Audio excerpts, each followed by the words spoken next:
Hello बच्चा लोग, तो हम पढ़ने वाले हैं क्लास 9 के अध्याय 11 को। और इसके पहले के भी सारे अध्याय को तुम प्लेलिस्ट में देख सकते हो। वहां पर भी एनसीईआरटी के द्वारा मैंने सभी चैप्टर्स को, कंप्लीट चैप्टर्स को एक एक लाइन बनाया है और एक एक लाइन को पढ़ा करके जो भी इंपॉर्टेंट क्वेश्चन आने वाले उन सब चीज़ों को भी पढ़ाया है।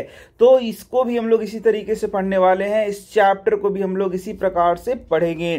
तो चैप्टर का क्या नाम है? चैप्टर का नाम है कार्य तथा ऊर्जा। तो यहाँ पर हम लोगों को कार्य के बारे में बहुत सारे कॉन्सेप्ट को समझना है, ऊर्जा के बारे में बहुत सारे चीज़ों को सिखाया गया है। तो इसके पहले के अध्याय जो तुमने पढ़े होंगे उसमें हम लोगों ने कैसे किया था, हर एक लाइन को पढ़ा था और उसके बाद जो जो क्वेश्चन आते जा रहे थे उन सबको हम लोगों ने सॉल्व किया था। तो यहाँ पर ये जो फर्स्ट पेज है इसमें बहुत सारे क्वेश्चंस तो नहीं बनते हैं, लेकिन कुछ कुछ सिंपल जानकारियाँ तुमको दी गई हैं जिसका कोई खास यूज़ भी नहीं है, लेकिन फिर भी हमें तो पढ़ना है ना। तो हमें पढ़ना है ये पूरा फर्स्ट पेज। उसके बाद सेकंड पेज से बहुत सारी चीज़ों को, बहुत सारे कॉन्सेप्ट्स को भी पढ़ाया गया है। तो चलो हम लोग देखते हैं। पिछले कुछ अध्यायों में हम वस्तुओं की गति के वर्णन करने के तरीकों, गति का कारण तथा गुरुत्वाकर्षण के बारे में चर्चा कर चुके हैं। तो बच्चों, जैसे मैंने तुम्हें पिछले चैप्टर्स में गति चैप्टर पढ़ाया है, चैप्टर नंबर 8, उसमें बहुत सारे चीज़ों को मैंने बताया था जो कि यहाँ भी कुछ कुछ चीज़ यूज़ होगा। इसके बाद गुरुत्वाकर्षण मैंने बताया। ठीक इसी प्रकार से अब हम लोग पढ़ेंगे कार्य तथा ऊर्जा के बारे में। तो कार्य एक अन्य अवधारणा है जो हमें अनेक प्राकृतिक घटनाओं को समझने तथा उनकी व्याख्या करने में सहायता करती है। तो यह कार्य भी हम लोगों को बहुत इंपॉर्टेंस रखता है, उसको भी हम लोगों को यहाँ पढ़ना होगा। ऊर्जा तथा शक्ति का कार्य से निकट संबंध है। इस अध्याय में हम इन अवधारणाओं के बारे में अध्ययन करेंगे। तो इस चैप्टर में ऊर्जा के बारे में विस्तृत में पढ़ाया जाएगा, ऊर्जा के प्रकार के बारे में पढ़ाया जाएगा, शक्ति क्या है वह पढ़ाया जाएगा। तो बहुत सारी चीज़ों को यहाँ पर हम लोगों को पढ़ना है। तो यहाँ पर कुछ चीज़ें लिखी गई है जिसको देख सकते हो। सभी सजीवों को भोजन की आवश्यकता होती है। अब यदि तुमसे पूछा जाए भोजन की आवश्यकता क्यों होती है, तो हमारे शरीर में विभिन्न प्रकार की क्रियाएं हो रही हैं, उसको चलाने के लिए जो ऊर्जा की आवश्यकता है वह हम कहाँ से प्राप्त करते हैं? भोजन से प्राप्त करते हैं। इसलिए हमारे शरीर में भोजन की क्या है? आवश्यकता है। जीवित रहने के लिए सजीवों को अनेक मूलभूत गतिविधियां करनी पड़ती हैं। इन गतिविधियों को हम जैव प्रक्रम कहते हैं। तो जैव प्रक्रम क्या है, ये पूरा एक चैप्टर ही है। चैप्टर नंबर 6 क्लास 10th में तुमको पढ़ना है। तो यहाँ बस जैव प्रक्रम यही समझ लो कि हमारे शरीर में विभिन्न प्रकार के क्रियाकलाप हो रहे हैं, जैसे कि पोषण हो रहा है, श्वसन हो रहा है, श्वसन के बाद क्या हो रहा है? श्वसन हो रहा है, इसके बाद वहन हो रहा है, उत्सर्जन हो रहा है। ये सब क्या है? यही सब है जैव प्रक्रम। इन्हीं के द्वारा हमारा जो शरीर है वह क्या है? जीवित है। तो इन सभी जैव प्रक्रमों के लिए हमें ऊर्जा की आवश्यकता होती है जो हमें भोजन से प्राप्त होता है। कुछ अन्य क्रियाकलाप भी हम करते हैं, जैसे कि हम खेलते हैं, गाना, पढ़ना, फिर लिखना, सोचना, खेलना, कूदना, दौड़ना, साइकिल चलाना इत्यादि। ये सारे क्रियाकलाप जो हम करते हैं उसके लिए भी हमें क्या चाहिए? ऊर्जा की आवश्यकता होती है। कठिन क्रियाकलापों में अधिक ऊर्जा चाहिए। जैसे कि तुम जानते हो जंतु भी क्रियाकलापों में व्यस्त रहते हैं। उदाहरण के लिए वे कूद या दौड़ सकते हैं, उछलते हैं एक पेड़ से दूसरे पेड़। जैसे कि देखते हो कि तुम बंदर उछलते रहता है। फिर बहुत सारे जानवर को एक जगह से दूसरी जगह जाना होता है, तो वहाँ भी उन्हें क्या होता है? वहाँ भी उन्हें विभिन्न प्रकार के क्रियाकलापों में ऊर्जा की आवश्यकता होती है। इसी के साथ उन्हें लड़ना भी पड़ता है और शत्रुओं से दूर भी भागना पड़ता है। भोजन खोजना या आवास के लिए सुरक्षित स्थान खोजना पड़ता है।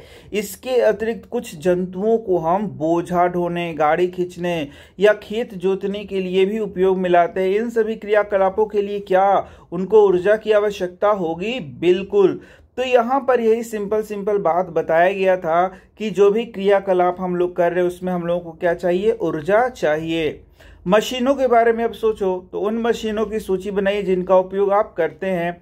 उन्हें कार्य करने के लिए किस चीज की आवश्यकता होती है। तो जो भी मशीन, जैसे कि तुम्हारा मोटर गाड़ी है, वह भी क्या, उसमें इंजन है और उसको कार्य करने के लिए क्या चाहिए, पेट्रोल चाहिए या फिर डीजल चाहिए। तो वह क्या है, डीजल या पेट्रोल उसको क्या प्रोवाइड कराएगा, ऊर्जा। कुछ इंजनों को पेट्रोल तथा डीजल की आवश्यकता होती क्यों होती है, और कुछ क्या होता है, किस चीज से चलता है, तो बिजली से चलता है। तो इस प्रकार से उसको भी क्या चाहिए, ऊर्जा। तो सजीवों तथा मशीनों को ऊर्जा की आवश्यकता होती है।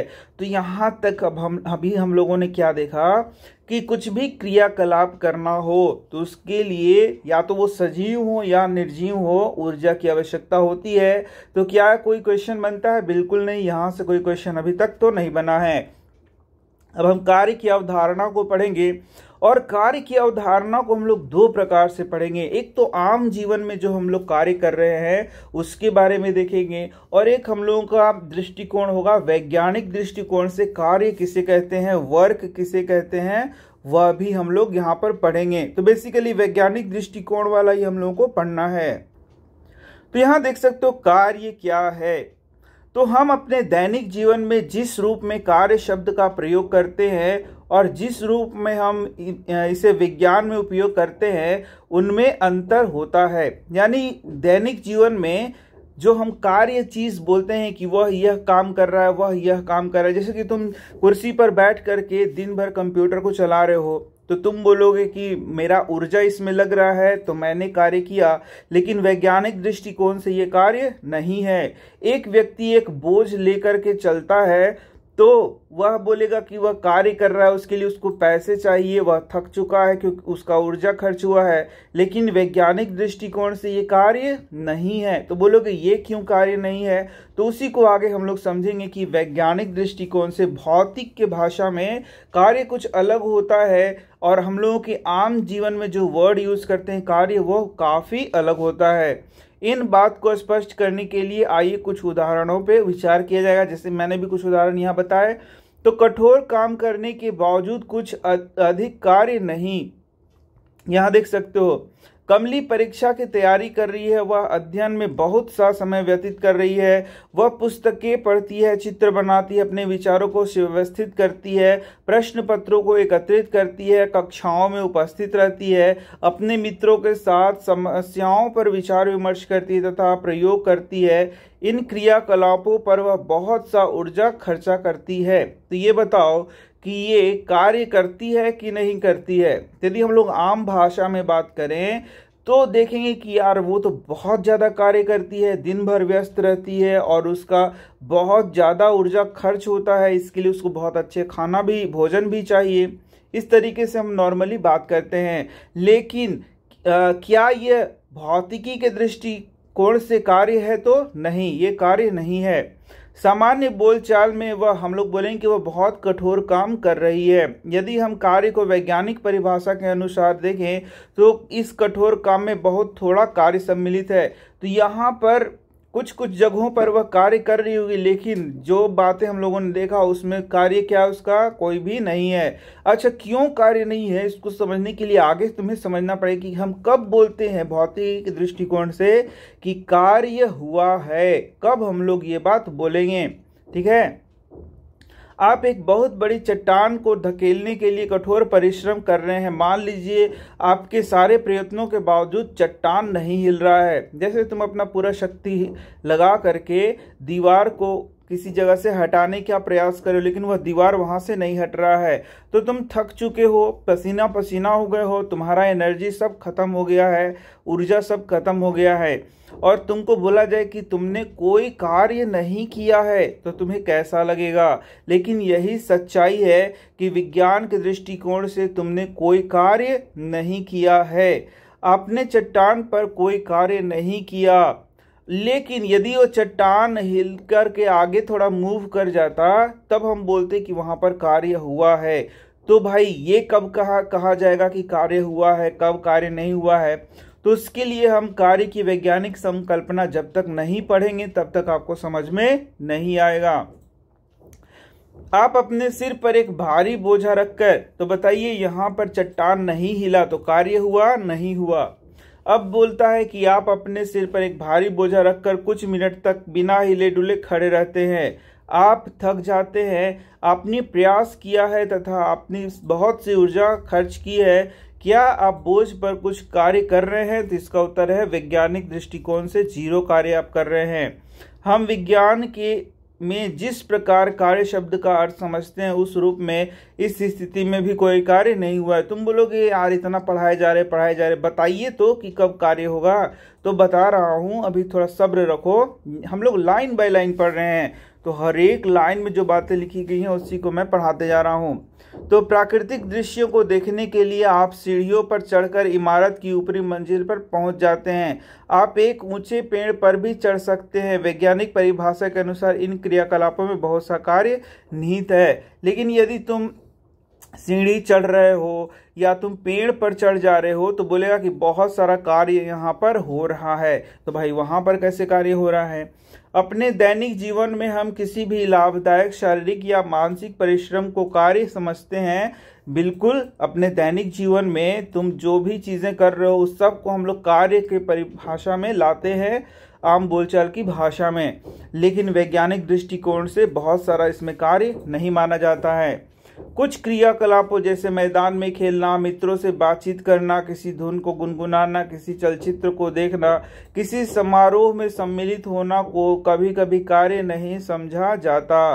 कार्य क्या होता है भैया? कोई तो बताओ कि होता क्या है कार्य? इतना माथा खराब कर दिया। यह इस बात पर निर्भर है कि हम उसे कैसे परिभाषित करते हैं। विज्ञान में हम कार्य शब्द को भिन्न प्रकार से प्रयोग तथा परिभाषित करते हैं। इसे जानने के लिए आइए निम्न क्रियाकलाप करें। तो ठीक है, क्रियाकलाप होगा। पहले अब हम लोग देख लेते हैं वैज्ञानिक संकल्पना कार्य का।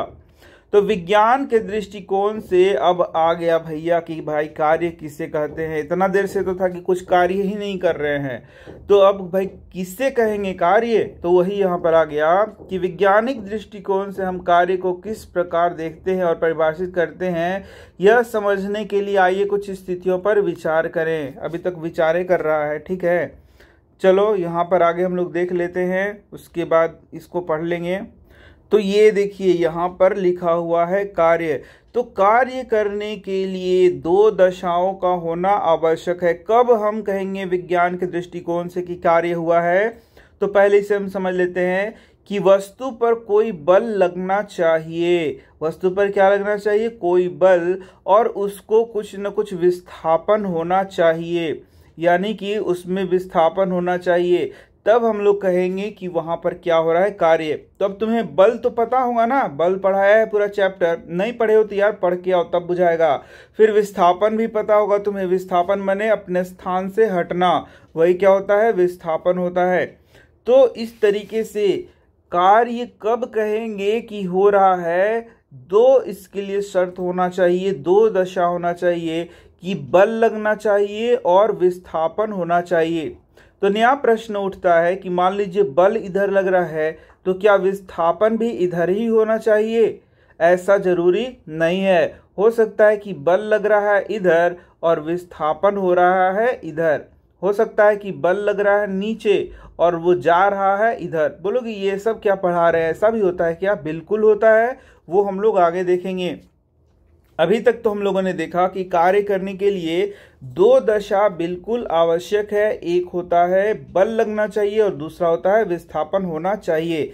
यदि ये हो रहा है तो हम बोलेंगे कार्य हो रहा है, और यदि नहीं हो रहा है तो हम लोग बोलेंगे कि वहां पर कार्य नहीं हो रहा है। तो इसे यहाँ पर जैसे कि बोला गया है कार्य की वैज्ञानिक संकल्पना, तो यही है कार्य की वैज्ञानिक संकल्पना। तो चलो यहाँ पर अब एकदम शुरू से ही पढ़ लेते हैं। तो यह समझने के लिए आइए कुछ स्थितियों पर विचार करते हैं। किसी सतह पर रखे एक गुटके को इस तरीके से, गुटके को क्या किया जाता है? ढकेला जाता है, ऐसे ढकेला जाता है, और गुटका कुछ दूरी तय करता है। तो गुटका आगे की ओर तलता है, यानी F बल लगाने पे ये S दूरी तय करता है। आपने गुटके पर कुछ बल लगाया, क्या लगाया? बल, जिसके कारण गुटका क्या हो गया? विस्थापित हो गया, यानी कि कुछ दूरी उसने तय किया। तो इस स्थिति में हम बोलेंगे कि क्या हुआ है? कार्य हुआ है। यस। इसके बाद एक लड़की किसी ट्रॉली को खींचती है। एक लड़की क्या कर रही है? ट्रॉली को क्या कर रही है? खींच रही है इस तरीके से। और ट्रॉली कुछ दूर तक चलता है। ट्रॉली क्या हो रहा है, कुछ दूर तक चलता है। लड़की ने ट्रॉली पर बल लगाया, उसने क्या लगाया, फोर्स लगाया, और वो विस्थापित हो रहा है। इस तरीके से यहाँ भी क्या हो रहा है, कार्य हो रहा है। बहुत बढ़िया। एक पुस्तक को किसी ऊंचाई तक उठाइए। एक पुस्तक है, इसको किसी ऊंचाई तक क्या कर रहे हैं हम लोग, उठा रहे हैं। तो यहाँ पर ऊपर उठा रहे मान लो, तो ऊपर बल भी लग रहा है और ऊपर विस्थापन भी हो रहा है। तो यहाँ पर यानी कि क्या हुआ, कार्य हो रहा है। ऐसा करने के लिए आपको बल लगाना पड़ेगा। पुस्तक ऊपर उठती भी है, यानी कि बल भी लगाया और पुस्तक ऊपर उठती है। इस तरीके से यहाँ पर भी क्या हो रहा है, कार्य हो रहा है।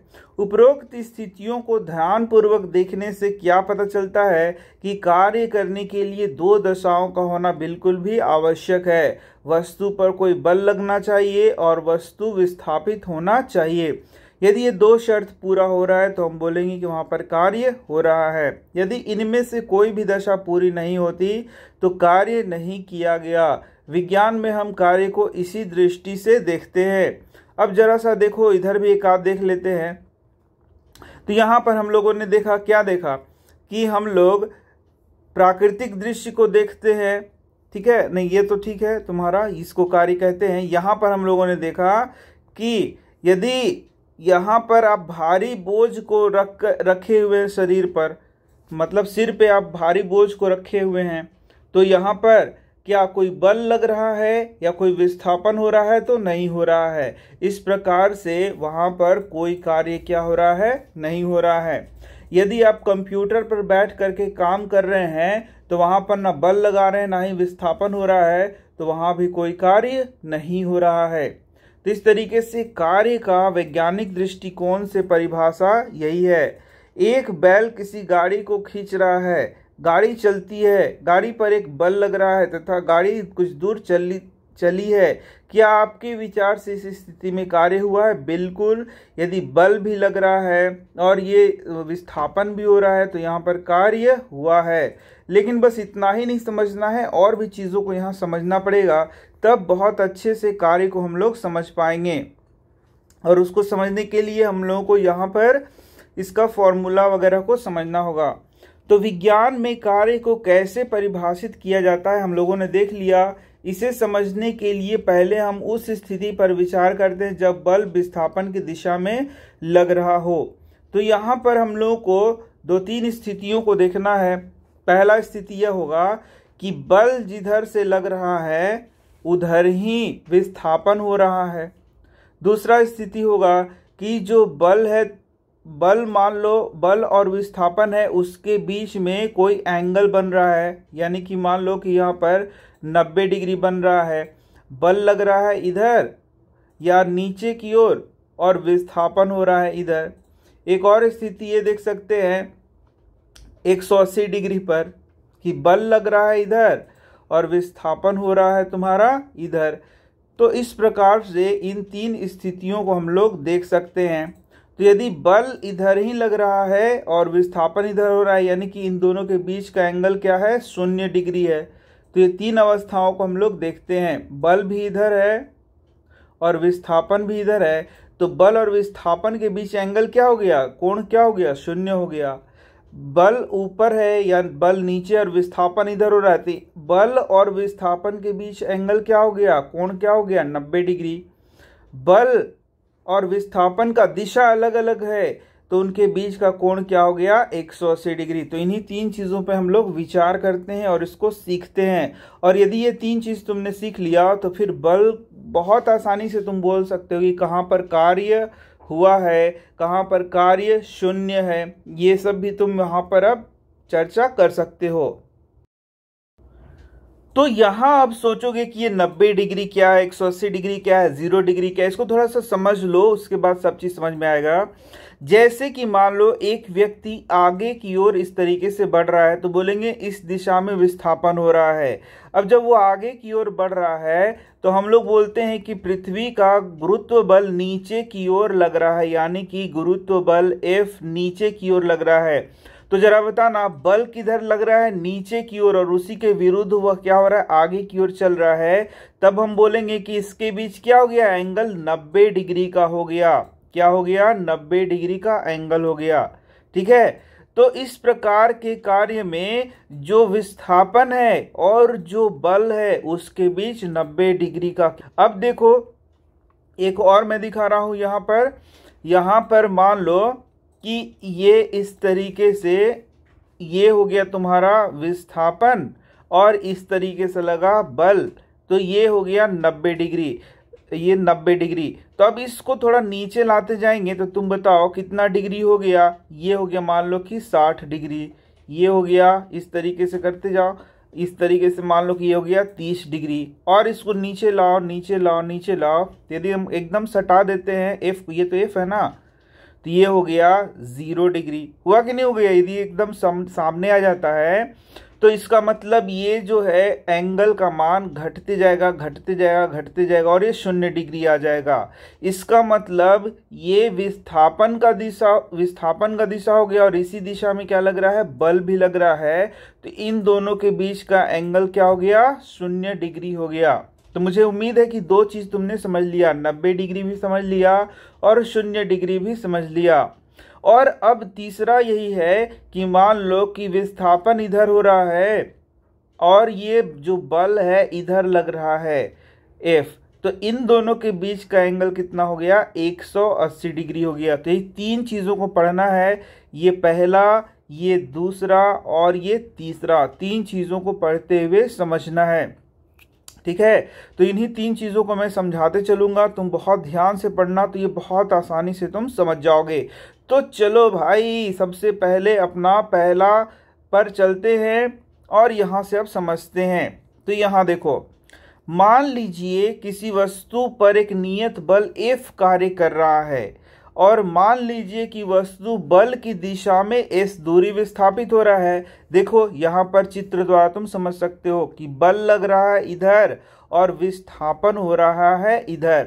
तो तुम बताना कि इन दोनों के बीच में, यानी बल और विस्थापन के बीच में एंगल कितना बन रहा है, 0 डिग्री का बन रहा है। ठीक है, तो अब हम लोग यहाँ पर वर्क का क्या प्राप्त करने वाले हैं, उसका फॉर्मूला प्राप्त करने वाले हैं। तो जो वर्क का फॉर्मूला है वो होता है एफ एस कॉस थीटा, ये वाला पढ़ना है, थोड़ा सा कॉस थीटा लगा के पढ़ना है। और ये जो थीटा है यहीं पे एंगल हम लोग लिख देते हैं। ठीक है, तो यदि हम लोग इसकी बात करें, यहाँ पहला वाला कंडीशन की बात करें कि बल इधर ही लग रहा है, विस्थापन भी इधर ही हो रहा है, तो एंगल कितना हो गया, 0।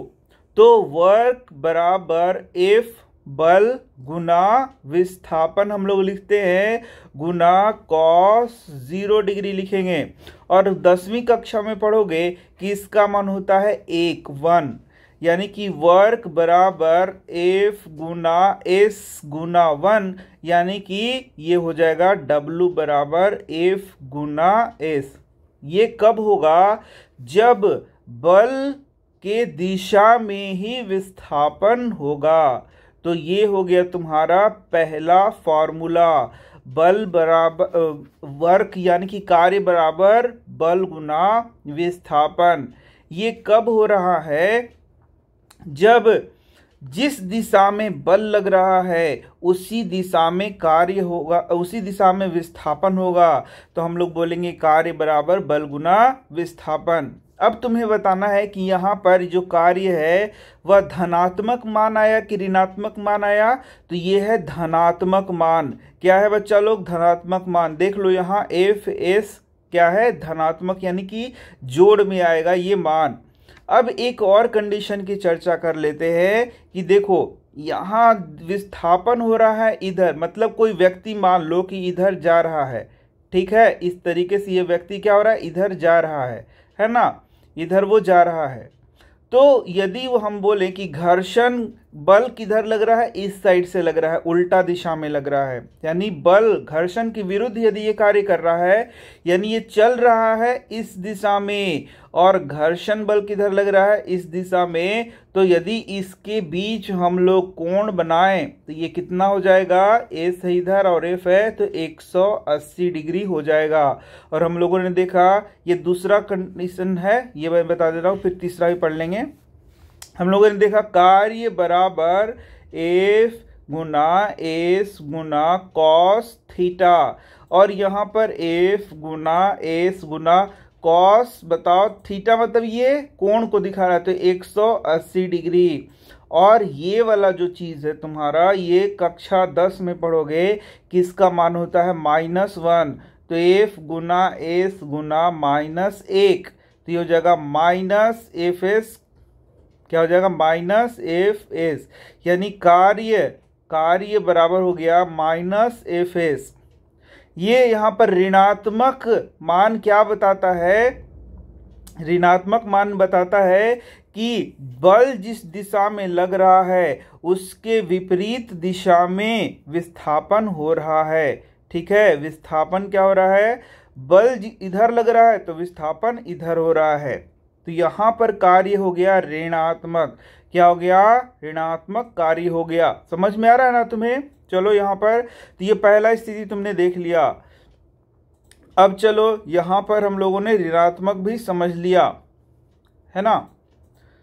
तो यदि वस्तु पर, हाँ ठीक है, चलो तीसरा कंडीशन भी मैं समझा देता हूँ, उसके बाद एक एक चीज पढ़ेंगे। ये वाला एक्स्ट्रा मैं बता रहा हूँ तुम्हें, ये बात याद रखना, ये बुक में तुम्हारा बहुत अच्छे से नहीं क्लियर किया गया है, लेकिन जो मैंने तुम्हें यहाँ सिखाया उससे तुम्हें क्लियर हो गया होगा कि कब ऋणात्मक कार्य होगा। यदि बल का दिशा और विस्थापन का दिशा अलग अलग होगा, विपरीत होगा, तब कार्य क्या होगा, ऋणात्मक।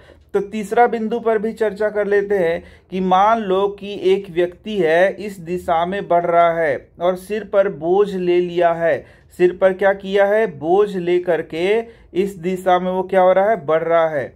तो हम लोग बोलेंगे कि गुरुत्वाकर्षण का बल नीचे लग रहा है, यानी कि बल जो है एफ जो है वह नीचे की ओर लग रहा है और वह आगे की ओर बढ़ रहा है। तो इस कंडीशन में हम लोग लेंगे W बराबर बल गुना विस्थापन कॉस 90 डिग्री, क्योंकि इसके बीच का एंगल कितना हो गया, 90 डिग्री। और बच्चा लोग ये कॉस 90 डिग्री का मान होता है एफ गुना एस, करेंगे तो ये 0 हो जाएगा, यानी कि इसका वर्क डन क्या हो जाएगा, 0। 0 से किसी को गुना करो तो 0 हो जाएगा, यानी वर्क डन क्या होता है, 0। यही कारण है कि यहाँ पर हम बोलेंगे कि यदि कोई आदमी सिर पर बोझा लेकर के आगे चलता है तो हम लोग बोलेंगे कि उसका वर्क डन क्या है, 0 है, शून्य है, उसने कोई भी कार्य नहीं किया है। ठीक है, इस तरीके से तीनों कंडीशन मैंने तुम्हें बता दिया। तो जैसे जैसे आगे मिलते जाएगा ये सारा चीज हम लोग पढ़ते जाएंगे। तो अभी तक तो एनसीईआरटी के में जो दिया है तुम्हारा, उसमें हम लोगों ने देखा कि वर्क W बराबर एफ गुना एस, इसी को लेकर के हम लोगों को चलना है। ठीक है, और कॉस थीटा वाला मैंने तुम्हें सिखा ही दिया। तो अब देखो, किसी वस्तु पर लगने वाला बल द्वारा किया गया कार्य बल के परिमाण तथा बल के दिशा में चली गई दूरी के गुणनफल के बराबर होता है। यही तुम्हारा एनसीईआरटी में दिया हुआ है। ठीक है, तो बोलेंगे W बराबर क्या होगा, तो F गुना S होगा। अब देखो, कार्य में केवल परिमाण होता है तथा कोई दिशा नहीं होता है। ये दूसरा क्वेश्चन तुमको है कि कार्य में कोई दिशा नहीं है, जबकि देखोगे कि बल में क्या होता है, दिशा और विस्थापन भी क्या है, सदिश है, और बल भी सदिश है। लेकिन कार्य क्या होता है, अदिश राशि है। अब अदिश और सदिश क्या है, ये भैया जाकर के चैप्टर में पढ़ लीजिए, चैप्टर 8 में पढ़िएगा। इसीलिए तो शुरू में ही बताया गया कि सबसे पहले चैप्टर 8 पढ़ लीजिए, फिर 9 पढ़ लीजिए, उसके बाद आकर के इसको पढ़िए, तब बुझाएगा। अब देखो, यहां पर यदि बल का मात्रक क्या होता है, जल्दी बताओ, न्यूटन होता है। तो यदि बल 1 न्यूटन है तथा विस्थापन यदि 1 मीटर है, तो बल द्वारा किया गया कार्य क्या हो गया, 1 न्यूटन मीटर होगा। यहाँ बल का मात्रक न्यूटन मीटर या जूल है। ठीक है, तो ये बल का मात्रक बता रहा है, नहीं, यहाँ बल का मात्रक तो न्यूटन होता है, तो यहाँ कार्य का मात्रक हो जाएगा। तो कार्य का मात्रक क्या हो गया, तो कार्य का मात्रक निकालेंगे तो W बराबर वर्क है, कार्य है, इसका मात्रक क्या हो गया, बल का होता है न्यूटन, और विस्थापन क्या का होता है, मीटर, यानी न्यूटन मीटर, न्यूटन मीटर। और इसी को हम लोग जूल भी बोलेंगे। क्या बोलेंगे? जूल, जे से दिखाएंगे। तो न्यूटन मीटर किसका मात्रक हो गया? ये कार्य का मात्रक हो गया। किसका मात्रक हो गया? कार्य का। बल का मात्रक क्या है? न्यूटन। विस्थापन का मात्रक क्या है? मीटर। और कार्य का मात्रक क्या हो गया? Newton metre. VVI है, 1 नंबर में आता है। अब देखोगे 1 जूल कार्य किसके बराबर होगा? तो बहुत ही आसान है। 1 जूल कब आएगा? 1 जूल कैसे आएगा? तो यदि 1 N हो गया और गुना 1 मीटर हो गया तो इसी को क्या बोलेंगे? 1 जूल। तो इसको कैसे परिभाषित करेंगे? अरे बड़ा सिंपल है। यदि 1 न्यूटन का बल किसी पिंड पर लग करके उसको 1 मीटर दूरी विस्थापित कर देता है तो उसमें बोलेंगे कि 1 जूल का कार्य हुआ है। इतना आसान है, ठीक है ना? तो यही है। अब देखो समीकरण 11.1 को ध्यान पूर्वक देखिए। यदि वस्तु पर लगने वाला बल 0 है तो किया गया कार्य भी कितना होगा? 0 होगा। ये भी बात जान लो कि वर्क बराबर F गुना S है। तो F यदि 0 होगा तो कार्य बराबर क्या हो गया? पूरा 0 हो जाएगा। विस्थापन 0 होगा तो वर्क बराबर क्या होगा? पूरा 0 हो जाएगा। ठीक है। यदि वस्तु का विस्थापन भी यदि 0 होता है तो कार्य क्या हो जाएगा? 0 हो जाएगा। उन दशाओं का उल्लेख कीजिए जिनका कार्य होने के लिए पूरा होना आवश्यक है। तो बल भी चाहिए और विस्थापन भी चाहिए। अब देखो एक अन्य स्थिति पे विचार करें तो हम लोगों ने 1 स्थिति, 2 स्थिति और 3 स्थिति पर तो पहले ही विचार कर लिया है। तो एक और अन्य स्थिति बोलते, देखते हैं कौन सा स्थिति बोल रहा है जिसमें बल तथा विस्थापन एक ही दिशा में है। तो वो तो हम लोगों ने देख ही लिया कि बल जिधर है उसी दिशा में विस्थापन है, वो तो देखा। एक बच्चा किसी खिलौना कार को चित्र 11.4 दर्शाए गए खींच रहा है। ठीक है, खींचने दो। तो दर्शाए धरती के समानांतर खींच रहा है। बच्चे ने कार के विस्थापन की दिशा में बल लगाया। इस स्थिति में किया गया कार्य बल तथा विस्थापन के गुणनफल के बराबर होगा या नहीं होगा? बिल्कुल होगा। इस प्रकार की स्थिति में बल द्वारा कार्य धनात्मक है। क्यों धनात्मक है? क्योंकि Fs cos 0 होगा। यहाँ पर पढ़ाया था तुम्हें अभी, W बराबर Fs cos 0, और Fs cos 0 है तो F गुना S गुना 0 का मान क्या होता है? 1। cos 0 का मान क्या होता है? 1। तो ये हो जाएगा F गुना S। तो वर्क डन क्या हो जाएगा? धनात्मक हो जाएगा, धनात्मक। तो तुमसे पूछेगा कि कब हम बोलेंगे कि धनात्मक कार्य हुआ है? तो जिस दिशा में बल लगाया गया उसी दिशा में यदि विस्थापन हो रहा है तो हम लोग बोलेंगे कि कार्य क्या है? धनात्मक। अब यहाँ देखो, यहाँ दूसरा स्थिति के बारे में बात कर रहा है। यहाँ तो बेचारा पहला ही स्थिति के बारे में बात कर रहा था। ठीक है। अब एक स्थिति पे विचार करें जिसमें कि एक वस्तु समान वेग से किसी नियत दिशा में गति कर रही है और उस पर विपरीत दिशा में एक अवमंदन बल F आरोपित किया जा रहा है।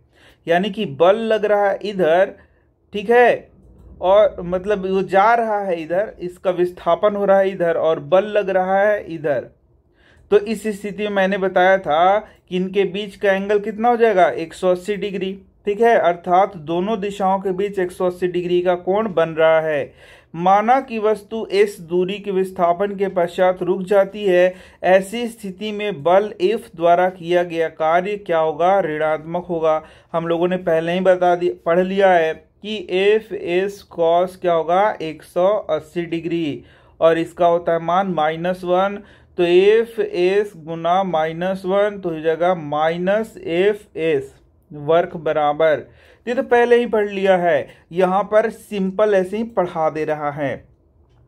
और इसे ऋणात्मक चिन्ह, ऋण चिन्ह के द्वारा दिखाया जाता है। बल द्वारा किया गया कार्य F गुना -S यानी -Fs होगा। कोई दिक्कत? No problem. अब चलो, जब बल विस्थापन की दिशा के विपरीत दिशा में लगता है तो किया गया कार्य ऋणात्मक होता है। यहां से क्वेश्चन बनता है, लेकिन तुम्हें तो आंसर पहले से ही पता है कि बल लग रहा है इधर तो विस्थापन हो रहा है इधर, तो दोनों के बीच का एंगल 180 डिग्री। तो यहां पर बोलेंगे कि कार्य क्या हो रहा है? ऋणात्मक हो रहा है। पूरा अच्छा से तो समझा दिया तुम्हें। जब बल विस्थापन की दिशा में लगता है तो किया गया कार्य धनात्मक होता है, ये तो तुम्हें पहले से भी पता है। उपरोक्त विचार विमर्श से यह स्पष्ट है कि किसी बल द्वारा किया गया कार्य धनात्मक अथवा ऋणात्मक दोनों में से कोई एक हो सकता है। इसे समझने के लिए आइए निम्नलिखित क्रियाकलाप को करेंगे। ठीक है, तो किसी वस्तु को ऊपर उठाइए, आपके द्वारा वस्तु पर लगाए गए बल के द्वारा किया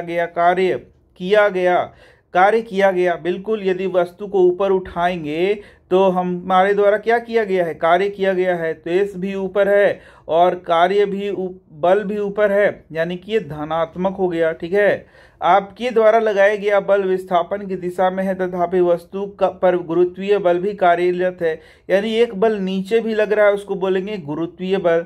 इसमें कौन सा बल धनात्मक कार्य कर रहा है, तो मेरे द्वारा लगाया गया बल धनात्मक कार्य कर रहा है, लेकिन गुरुत्वीय बल के विपरीत दिशा में यदि हम लोग बल लगा रहे हैं, विस्थापन हो रहा है, तो वह हो जाएगा ऋणात्मक। ठीक है, कौन सा बल ऋणात्मक कार्य कर रहा है, तो यहाँ पर गुरुत्वीय बल ऋणात्मक कार्य कर रहा है, जैसे मैंने बताया।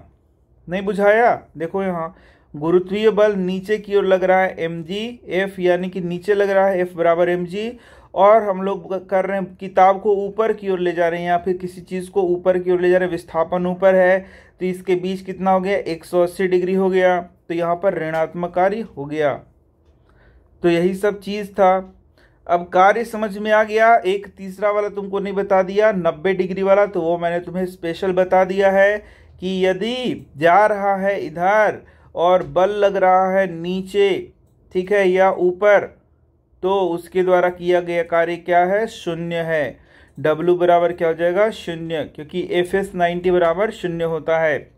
अब देखते हैं हमारा जो नया टॉपिक है वह है ऊर्जा। तो ऊर्जा के बिना जीवन असंभव है। तुम जानते ही हो कि ऊर्जा बहुत ही इंपॉर्टेंट है हमारे लिए। ऊर्जा की आवश्यकता दिन प्रतिदिन बढ़ रही है। हमें ऊर्जा कहाँ से प्राप्त होती है, तो हमें जो ऊर्जा प्राप्त हो रही है पर्सनली, वो आंतरिक ऊर्जा भोजन से प्राप्त हो रहा है। बाहरी ऊर्जा के लिए पेट्रोल, डीजल और 50 चीज़ों का यूज़ कर रहे हैं हम लोग। सूर्य हमारे लिए ऊर्जा का सबसे बड़ा प्राकृतिक स्रोत है, और यदि जो भोजन हम लोग प्राप्त कर रहे हैं वह भी सूर्य के ऊर्जा स्रोत से ही हमें प्राप्त हो रहा है। हमारे ऊर्जा का बहुत से स्रोत सूर्य से व्युत्पन्न होते हैं। हम परमाणुओं के नाभिक से, पृथ्वी के आंतरिक भागों से तथा ज्वार भाटा से भी ऊर्जा प्राप्त कर सकते हैं।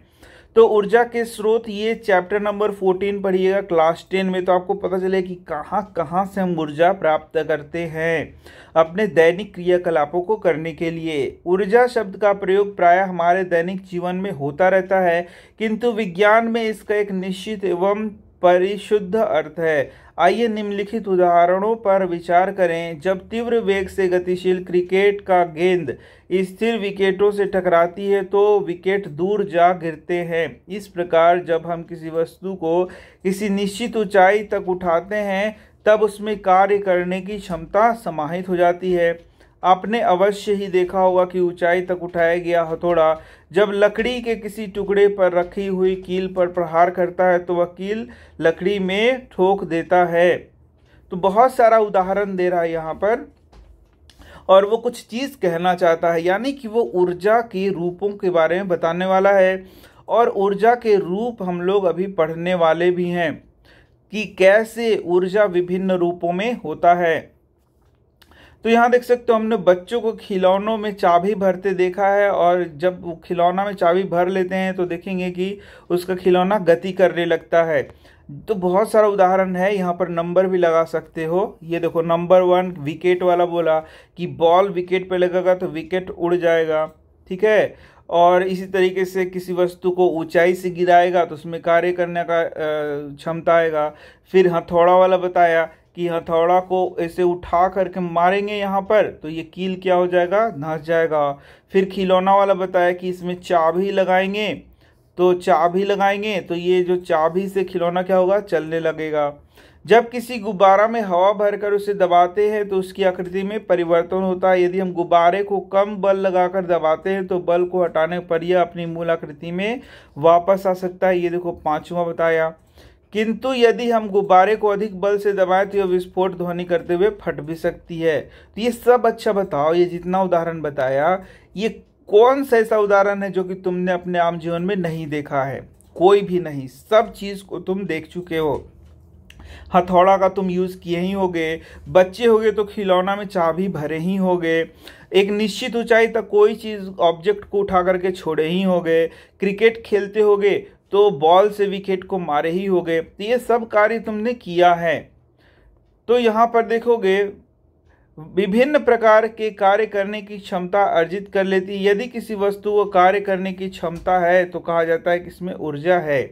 तो यहाँ विभिन्न क्रियाकलाप में हम लोगों ने देखा, जैसे हथौड़ा यहाँ पर था तो इसमें कोई ऊर्जा नहीं था, लेकिन हथौड़ा को इस तरीके से उठा लिया तो इसमें कार्य करने की क्षमता आ गई।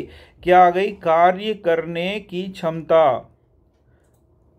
ठीक है, वही सिखा रहा था, इतना इतना सिखाया तुमको उदाहरण, उसमें यही सिखा रहा था कि किसी वस्तु में कार्य करने की जो क्षमता होती है उसे ही क्या कहते हैं? ऊर्जा कहते हैं। देखो एनसीईआरटी में कोई चीज सीधा सीधा नहीं बताता है, बहुत पहले घुमाएगा घुमाएगा घुमाएगा, और जब तुम थक जाओगे बोलो कि अब नहीं बुझा रहा है, तब जा करके उसमें परिभाषा दे देगा कि अब तो समझ में आ जाएगा। ठीक है, तो यही बात यहाँ कह रहा है कि कार्य करने की क्षमता, कार्य करने की क्षमता, यही तुमको याद करना है। जो कार्य करने की क्षमता है उसे ही क्या कहते हैं? ऊर्जा कहते हैं।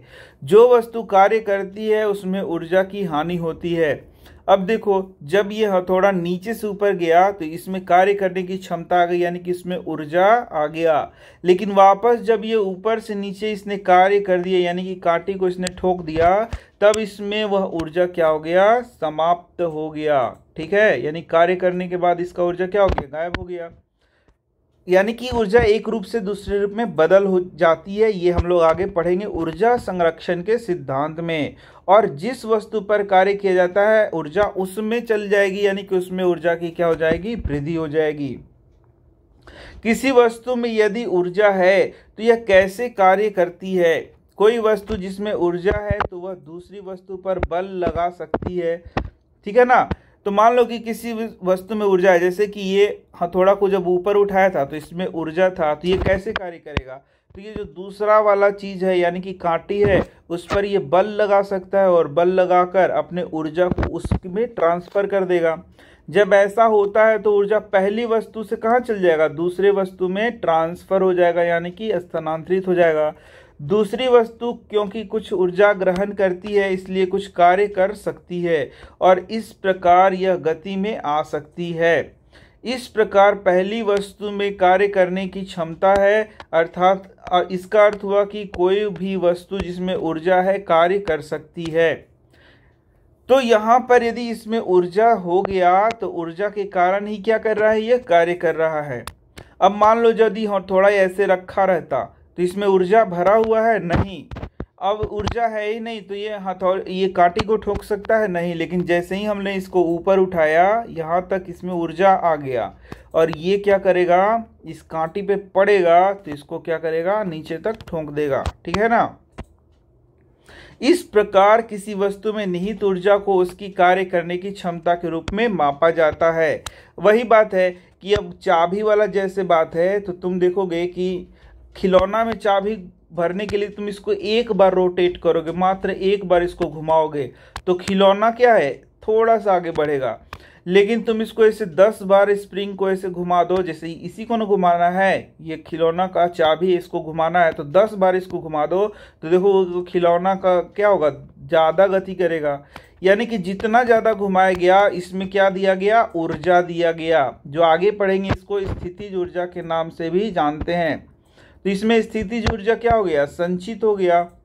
तो जितना ज़्यादा संचित होगा उतना ज़्यादा वो मोटर कार क्या होगा? काम करेगा। ठीक है, यानी कि यदि हमने इसको कम घुमाया है, इस चाबी को, यहीं पे ना चाबी लगा रहता है, इस चाबी को कम घुमाओगे तो थोड़ा दूर जाएगा और ज़्यादा घुमाओगे तो थोड़ा और दूर जाएगा। तो इसका भी एक सीमा होता है और एकदम जितना इसको घुमाना चाहिए था उतना घुमा दिया तो ये काफ़ी दूर तक बढ़ जाएगा।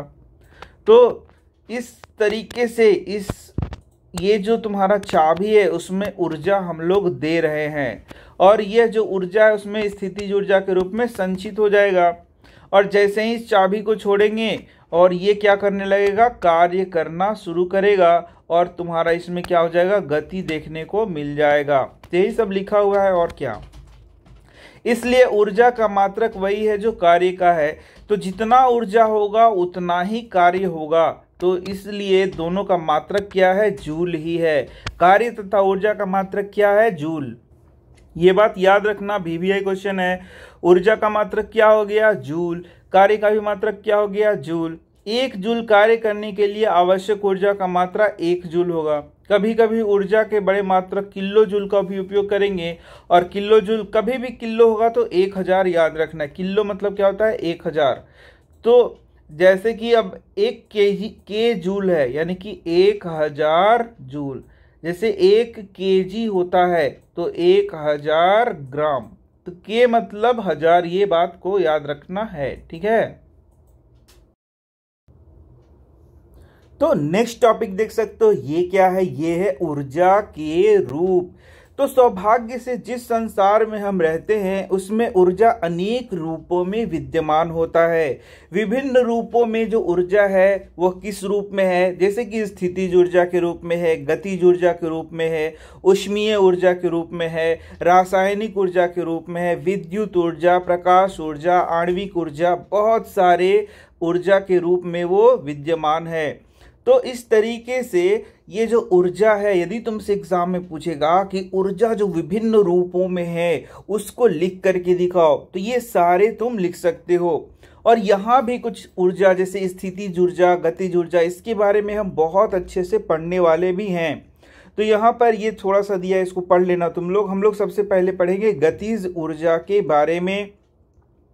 तो यहाँ पर देख सकते हो, एक चलती हुई वस्तु कार्य कर सकती है। एक तेज चलती वस्तु अपने सदृश से अपेक्षाकृत धीमी चलती हुई वस्तु से अधिक कार्य कर सकती है। एक गतिशील गोली, बहती हुई हवा, घूमता हुआ पहिया, एक गतिशील पत्थर, ये सभी कार्य कर सकते हैं। और यदि ध्यान से देखोगे तो एक चलता हुआ गोली, बहता हुआ हवा, घूमता हुआ पहिया, इन सब में क्या है, गति होता है। तो किसी पिंड में गति के कारण जो उसमें ऊर्जा निहित होती है उसे क्या कहते हैं, उसे हम लोग गतिज ऊर्जा कहते हैं। यानी कि उसमें गति है, जिस कारण से उसमें कार्य करने की क्षमता यानी कि ऊर्जा है, उसे क्या कहते हैं, गतिज ऊर्जा कहते हैं। जैसे कि तुम देख सकते हो, गोली लक्ष्य को कैसे भेद पाता है। आखिर जो बंदूक से गोली निकलती है वह कैसे अपने लक्ष्य को भेद पाती है, क्योंकि उसमें क्या होती है, गति होती है। बहती हुई हवा पवन चक्की की पंखुड़ियों को कैसे घुमा पाता है, क्योंकि उसमें क्या होता है, गति होता है। जिस गति के कारण उसमें क्या होता है, ऊर्जा होता है। गतिशील वस्तुओं में क्या होती है, ऊर्जा होती है, और उसे ही हम लोग क्या बोलते हैं, गतिज ऊर्जा कहते हैं। गिरता हुआ नारियल, गतिशील कार, लुढ़कता हुआ पत्थर, उड़ता हवाई जहाज, बहता हुआ पानी। तुम जानते हो कि बहते हुए पानी से बिजली बनाया जाता है, इलेक्ट्रिसिटी तैयार किया जाता है। तो उस बहते हुए पानी में क्या है, ऊर्जा है। जिस ऊर्जा का प्रयोग हम लोग क्या करते हैं, बिजली के उत्पादन में करते हैं। यानी कि यहाँ पर एक और चीज सीख सकते हो कि इसके गतिज ऊर्जा का उपयोग करके हम लोग बिजली का उत्पादन करेंगे तो यह ऊर्जा एक रूप से दूसरे रूप में बदलता है, रूपांतरित भी होता है। बहती हुई हवा, दौड़ता हुआ खिलाड़ी आदि सभी में क्या है, गतिज ऊर्जा विद्यमान है। तो यहाँ से बच्चा लोग ऑब्जेक्टिव क्वेश्चन तुमको पूछता है कि दौड़ता हुआ खिलाड़ी में कौन सा ऊर्जा है, तो इसका उत्तर क्या है, गतिज ऊर्जा। अब यहीं से मैं एक प्रश्न पूछ रहा हूं कि एक व्यक्ति जो है या एक बच्चा है वह छत पर दौड़ रहा है, तो उसमें कौन सी ऊर्जा होगी। तो ये तुम्हें आगे आंसर मिलेगा, और नहीं मिले तो तुम कमेंट में जरूर बताना, कोशिश करना कि आखिर इसका उत्तर क्या होगा। संक्षेप में किसी वस्तु में उसके गति के कारण निहित ऊर्जा को क्या कहते हैं, गतिज ऊर्जा कहते हैं। और यही क्या है, इसका डेफिनेशन है कि किसी वस्तु में उसके गति के कारण जो ऊर्जा निहित होती है उसे क्या कहते हैं, गतिज ऊर्जा कहते हैं। तो उसके परिभाषा को तुम इस तरीके से एग्जाम में लिख सकते हो। और उदाहरण तो कितने सारे तुमने देख लिए, कोई भी उदाहरण तुम दे सकते हो। किसी वस्तु की गतिज ऊर्जा उसकी चाल के साथ बढ़ती है, यानी कि जैसे जैसे उसका वेग बढ़ते जाएगा उसका गति भी क्या होगा, उसका ऊर्जा भी क्या होगा, ज्यादा होगा। किसी गतिशील वस्तु में उसकी गति के कारण कितनी ऊर्जा निहित होती है, अब इसको हम लोग आगे देखेंगे। तो परिभाषा के अनुसार हम कह सकते हैं कि किसी निश्चित वेग से गतिशील वस्तु की गतिज ऊर्जा उस वस्तु पर इस वेग को प्राप्त करने के लिए किए गए कार्य के बराबर होगा। तो कितना कार्य किया गया है और वही कार्य किस रूप में संचित होगा, ऊर्जा के रूप में, गतिज ऊर्जा के रूप में। आइए अब किसी वस्तु की गतिज ऊर्जा को एक समीकरण के रूप में हम लोग व्यक्त करेंगे। तो यही हम लोग को देखना है। तो मान लो कि m द्रव्यमान का एक वस्तु है जो एक समान वेग u से, अब बोलोगे कि ये प्रारंभिक वेग u क्या होता है, तो भाई चैप्टर 8 में जाके पढ़ो, नहीं तो नहीं बुझाएगा। बल क्या होता है, चैप्टर 9 में जाकर के पढ़ो। तो यही मैंने बताया था कि शुरू में इन चैप्टर्स को पढ़ लो, उसके बाद इसको पढ़ना, तब ज़्यादा समझ में आएगा। तो कोई पिंड है वो u वेग से गतिशील है। अब मान लीजिए कि इस पर एक नियत बल F विस्थापन की दिशा में लगता है, तो वस्तु s दूरी विस्थापित हो जाती है। यानी कि बल क्या लग रहा है, F, दूरी क्या तय कर रहा है, s, वेग क्या था, u। तो समीकरण 11.1 से किया गया कार्य WFS के बराबर होगा। W बराबर क्या होगा, F गुना S के बराबर होगा। वस्तु पर किए गए कार्य के कारण इसके वेग में परिवर्तन होगा। तो वेग में परिवर्तन, मान लो शुरू में वेग u था और बाद में क्या है, v। तो वेग में परिवर्तन, ये वेग बढ़ भी सकता है और घट भी सकता है, ये भी जानते हो तुम लोग। मान लीजिए उत्पन्न हुए त्वरण का मान क्या है, a। तो अब तुमको समझ में आना चाहिए कि u क्या है, v क्या है, a क्या है, तभी तुम इन सब चीजों को समझ पाओगे। तो 8.5 में हम लोगों ने पढ़ा, यानी कि चैप्टर 8 में हम लोगों ने गति के 3 समीकरणों को पढ़ा है। और उनमें हम लोगों ने पढ़ा कि एक समान त्वरण a से किसी गतिशील किसी वस्तु पर प्रारंभिक वेग u, अंतिम वेग v तथा विस्थापन s के बीच ये संबंध क्या है, v² माइनस u² बराबर 2as, ये तुमने पढ़ा है। ठीक है, अब देखोगे तो s बराबर, यदि हम लोग इस s को इधर छोड़ दें, 2a को इधर ले आए, तो बट्टा क्या हो जाएगा, 2a हो जाएगा। ये तो तुम लोग जानते हो। अब देखो 9.4 में हम लोगों ने पढ़ा है कि F बराबर क्या होता है, ma। इस प्रकार समीकरण 11.2, इसमें हम लोग समीकरण 11.1 में रखने पर हम बल F द्वारा किए गए कार्य को लिख सकते हैं। यानी कि W बराबर क्या हो गया, W बराबर यहां लिख देते पहले F गुना S, Fs होता है ना, तो F की जगह m गुना a हो गया और s की जगह v² माइनस u² बटा 2a, यहां से हम लोगों ने लिख दिया। अब a से a तो तुम्हारा कट जाएगा, तो w की जगह क्या हो जाएगा, m, ये हो जाएगा v² माइनस u²। यहां तक तो कोई दिक्कत नहीं है। अब चलो, अब आगे देखोगे तो आगे हम लोग देखेंगे तो यही वाला हो गया कि w बराबर m v² माइनस u², और ये 2 को नीचे ले आएंगे। ये देखो, ये जो 2 है तुम्हारा, ये यहाँ पर छूट गया है, ये 2 यहाँ पर है। ठीक है, इस तरीके से ये वाला यहाँ पर आ गया। यदि वस्तु की गति अपने विराम अवस्था से प्रारंभ होती है, अर्थात u बराबर क्या होगा, 0, यानी कि शून्य से प्रारंभ हुआ है वह गति, तो यहाँ पर क्या रख देंगे, 0। तो ये सीधा सीधा वर्क डन क्या हो जाएगा, हाफ mv², और जितना कार्य किया वही इसके गति को बनाए रख रहा है, वही ऊर्जा में परिवर्तित हो रहा है। यानी कि यही क्या है, तुम्हारा गतिज ऊर्जा का समीकरण भी हम लोग कह सकते हैं। यह स्पष्ट है कि किया गया कार्य वस्तु की गतिज ऊर्जा में परिवर्तन के बराबर है। जितना कार्य करेंगे उतना ही ऊर्जा उसमें रहेगा। जैसे कि एक पत्थर को यदि तुम धीरे से फेंक रहे हो तो उसमें कम ऊर्जा है, एक बहुत तेजी से फेंक रहे हो तो उसमें ऊर्जा क्या होगा, ज्यादा होगा। u बराबर 0 किया गया तो कार्य देख रहे हो हाफ mv² है, अतः m द्रव्यमान की तथा एक समान वेग v से गतिशील वस्तु की गतिज ऊर्जा का मान ke, e के हो गया। ये देखो मतलब कि ये क्या हो गया, काइनेटिक एनर्जी को दिखा रहा है, गतिज ऊर्जा को दिखा रहा है, और इसे कहते हैं हाफ mv²। इसके लिए यहाँ पर प्रश्न भी दिया है कि 15 kg द्रव्यमान की एक वस्तु 4 मीटर प्रति सेकंड के एक समान वेग से गतिशील है, तो गतिज ऊर्जा क्या हो जाएगा, हाफ mv²। m की जगह m लिख देंगे 15 kg, v की जगह क्या लिख देंगे 4 मीटर प्रति सेकंड स्क्वायर का वर्ग, तो हाफ की जगह हाफ 15 kg, 4 गुना 4 करेंगे, सॉल्व करेंगे तो 120 जूल। अब जूल क्यों लिखा, क्योंकि यहाँ पर ऊर्जा का मात्रक क्या हो जाएगा, जूल हो जाएगा। इस तरीके से प्रश्नों को हम लोग क्या करते हैं, बनाते हैं, न्यूमेरिकल को बनाते हैं। तो ये अब क्लियर हो गया कि यहाँ पर ये क्या बता रहा है, गतिज ऊर्जा को हाफ mv² से हम लोग क्या करेंगे, दिखाएंगे।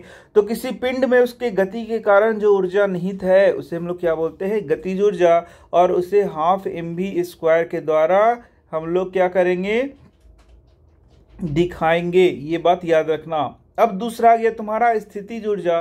तो किसी पिंड में उसके स्थिति के कारण जो ऊर्जा निहित होती है उसे हम लोग क्या बोलते हैं, स्थितिज ऊर्जा कहते हैं। जैसे मान लो कि कोई पिंड यहाँ है, उसको 2 मीटर की ऊंचाई तक उठाया, तो उसको उठाने में जो कार्य किया गया वह इसमें निहित है, तो ये स्थितिज ऊर्जा इसका कम होगा। यदि इसको और ऊंचाई तक उठाया तो स्थितिज ऊर्जा ज्यादा होगा, यदि इसको और ऊंचाई तक उठा दिया तो इसका स्थितिज ऊर्जा क्या होगा, और ज्यादा होगा। तो ये है स्थितिज ऊर्जा। इसी तरीके से मान लो कि एक रबर बैंड है, उसको क्या करेंगे, इस तरीके से खिंचाव पैदा करेंगे, तो जितना ज़्यादा खिंचाव पैदा करेंगे उसमें स्थितिज ऊर्जा क्या होगा, उतना ही ज़्यादा होगा। ठीक इसी तरीके से एक धनुष है, इस तरीके से धनुष तुमने इस तरीके से देखो, ये धनुष है, तो धनुष की डोरी को यदि हम लोग खींचते हैं तो बेसिकली इसमें क्या हम लोग दे रहे हैं, ऊर्जा को दे रहे हैं, और ये स्थितिज ऊर्जा के रूप में रहता है। तो यही है स्थितिज ऊर्जा। तो यहाँ पर बहुत सारे उदाहरण भी दिए हैं। स्लिंकी का उदाहरण दिया गया है तुम्हारा, ऐसे इसको खींचोगे तो इसमें क्या हो जाएगा, स्थितिज ऊर्जा होगा। फिर इस तरीके से चाबी भरना, जो तुम्हारा खिलौना उसमें चाबी भरा जाएगा तो वह भी स्थितिज ऊर्जा को बताता है। किसी चीज़ को ऊंचाई तक उठाते हैं वह भी इसमें स्थितिज ऊर्जा के रूप में रहता है। तो उपरोक्त परिस्थितियों में वस्तु पर किए गए कार्य के कारण इसमें ऊर्जा संचित हो जाती है। यानी मान लो यदि नीचे से हम ऊपर उठा रहे हैं तो इसमें भाई कुछ कार्य किया जाएगा, और वह कार्य जो है इसमें ऊर्जा के रूप में क्या हो जाएगा, संचित हो जाएगा। जितना ज़्यादा कार्य किया गया उतना ज़्यादा इसमें ऊर्जा होगा। ठीक इसी तरीके से यदि धनुष की डोरी को हम लोग तानते हैं तो जितना ज़्यादा ताना जाएगा उतना ज़्यादा उसमें ऊर्जा होगा।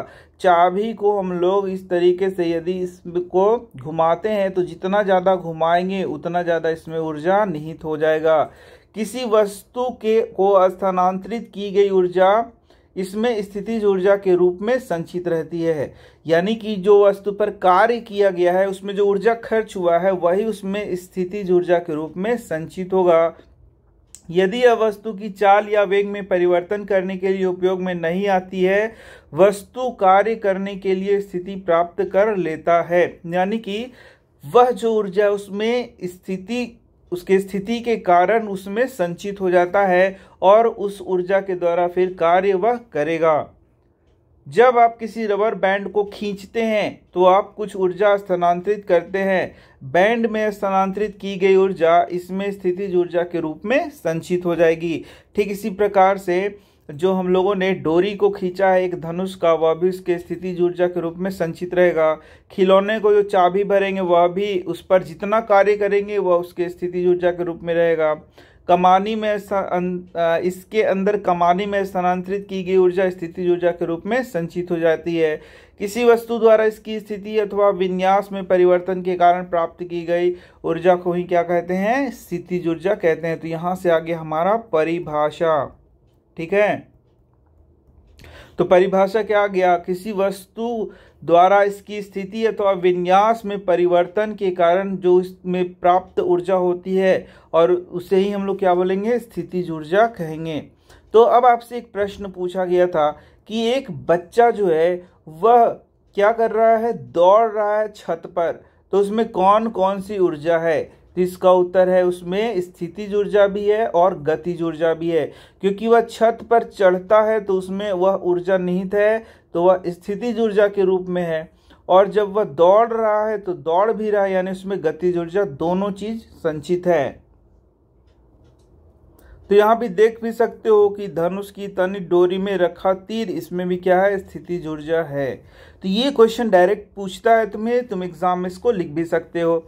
अब देखो, किसी ऊंचाई पर वस्तु की स्थितिज ऊर्जा, वस्तु को किसी ऊंचाई तक उठाने में उसकी ऊर्जा में वृद्धि होती है। होगी या नहीं होगी? बिल्कुल होगी, क्योंकि जितना ऊपर उठाया जाएगा उतना ऊपर उसको कार्य करना पड़ेगा। देख लो यहाँ लिखा भी, इसका कारण है कि इसको ऊपर उठाने में गुरुत्व बल के विरुद्ध इस पर क्या किया जाएगा, कार्य किया जाएगा। इस प्रकार की वस्तु में विद्यमान ऊर्जा उसकी गुरुत्वीय स्थितिज ऊर्जा है। इसको क्या बोलेंगे, गुरुत्वीय स्थितिज ऊर्जा, क्योंकि गुरुत्व के विरुद्ध वह कार्य किया गया है। भूमि से ऊपर किसी बिंदु पर किसी वस्तु की गुरुत्वीय स्थितिज ऊर्जा को वस्तु की भूमि से उस बिंदु तक उठाने में गुरुत्वीय बल के विरुद्ध, गुरुत्वीय बल समझ रहे हो ना, नीचे की ओर mg क्या लग रहा है, गुरुत्वीय बल लग रहा है, उसके विरुद्ध हम लोग क्या कर रहे हैं, उसको ऊपर की ओर उठा रहे हैं। किसी ऊंचाई पर किसी वस्तु के गुरुत्वीय स्थितिज ऊर्जा के व्यंजक को ज्ञात करना सरल है। तो देखो यहां से इसको क्या किया गया, h ऊंचाई तक ऊपर किया गया है। तो यहां पर हम लोग वर्क डन करेंगे, तो वर्क डन क्या हो जाएगा, F गुना S, और यहाँ S मतलब दूरी, तो कितना S दूरी उठाया है, तो h उठाया है। और बल जो है गुरुत्वीय बल के मतलब उसके विरुद्ध ना उठाया है, यानी कि बल लग रहा है तुम्हारा m गुना g, तो यानी कि f की जगह m गुना g हम लोग कर सकते हैं, और गुना h, तो ये हो जाएगा mgh, वर्क डन। और यही वर्क डन जो हम लोगों ने किया उसमें ऊर्जा के रूप में संचित होगा, तो यही ऊर्जा उसमें संचित होगा, इसलिए स्थितिज ऊर्जा यही हो जाएगा। यानी कि गुरुत्वीय बल के विरुद्ध जो इसमें ऊर्जा संचित है वह हो जाएगा mgh, और यही हो जाएगा इसका स्थितिज ऊर्जा, यानी कि E P इसको लिखेंगे, ये हो जाएगा पोटेंशियल एनर्जी। चलो, तो यहां जैसे मैंने बताया वैसा ही लिखा है, थोड़ा सा ये है कि m द्रव्यमान का वस्तु था, तो m द्रव्यमान की वस्तु, तुम लोगों को कुछ बच्चों को mg बोला जा रहा है तो वह बोलेगा कि ये mgf के बराबर कैसे है। तो भाई ये चीज तुमको पढ़ना है बल चैप्टर में, वहीं पे तुमको पढ़ना है कि F बराबर mg क्यों है, क्योंकि ये जो भार है वही बल के बराबर होता है। हम लोगों ने पढ़ लिया, ये जो भार होता है वो बल होता है, और इसको m गुना a से दिखाते हैं, ma, F बराबर ma, लेकिन यहाँ गुरुत्वीय त्वरण को mg से दिखाया जाता है, गुरुत्वीय त्वरण को g से दिखाते हैं, इसलिए इसको mg लिखते हैं। तो ये तुम चैप्टर नंबर 9 में जाकर के पढ़ लो, तब ज़्यादा समझ में आएगा। तो यहाँ पर मैं पढ़ देता हूँ, एक m द्रव्यमान की वस्तु के बारे में विचार कीजिए। मान लीजिए कि इसे धरती से h ऊंचाई तक ऊर्ध्वाधर ऊपर की ओर उठाया जाता है।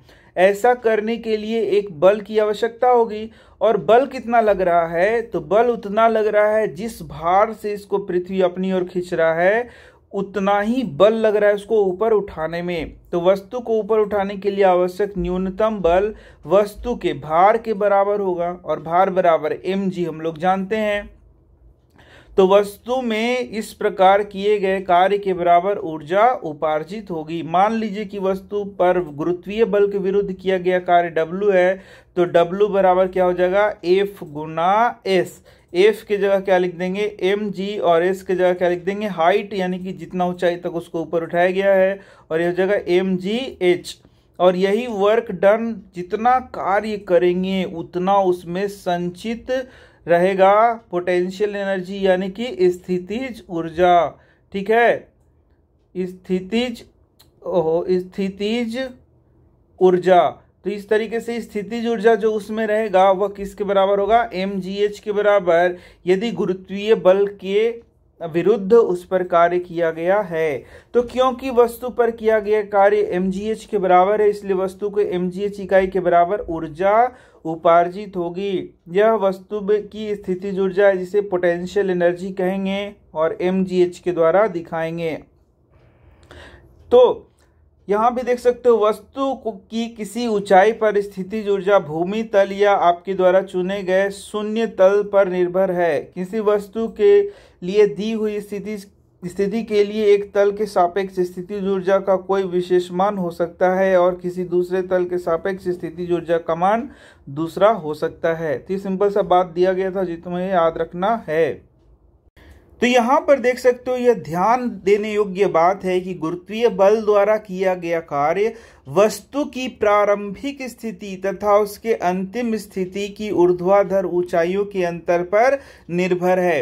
यानी कि वस्तु पहले यहां था, अभी यहां है, बस इसको मतलब है कि कहां पहले था और अभी कहां है, उसी के ऊंचाई पर इसको निर्भर है, उसी के ऊंचाई से इसको मतलब है।